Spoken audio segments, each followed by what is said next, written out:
അയ്യോ സാറേ എനിക്കൊന്ന് അറിഞ്ഞോളൂ സാറേ, ഞാൻ നിരപരാധിയാണ്, എന്നെ തലല്ലേ സാറേ. രാസലഹരി കേസിൽ പ്രതി ചേർക്കപ്പെട്ട യൂട്യൂബർ തൊപ്പി ഇവിടെ എന്നെ പോലെ ആത്മാർത്ഥതയുള്ള ഒരു കലാകാരന് മാനം മര്യാദയ്ക്ക് ജീവിക്കാനൊക്കത്തില്ലെന്ന് ഇന്നെനിക്ക് മനസ്സിലായി.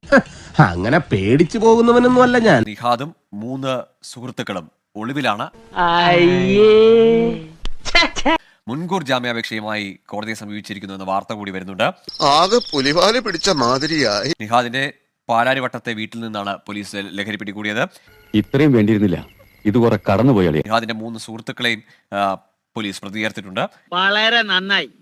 കൊടുക്കേണ്ടത് അപ്പൊ തന്നെ കൊടുക്കണം, അല്ലെങ്കിൽ അവനൊക്കെ തലയിൽ കയറും. അമൽ സുരേന്ദ്രനുണ്ട് വിശദാംശങ്ങളുമായി. അമൽ, ഏത് കോടതിയിലാണ് ഇപ്പോൾ ഈ രാസലഹരി കേസിലൊക്കെ അങ്ങനെ മുൻകൂർ ജാമ്യത്തിന് സാധ്യതയുണ്ടോ? ഏത് കോടതിയാണ് ഇയാൾ സമീപിച്ചിരിക്കുന്നത്?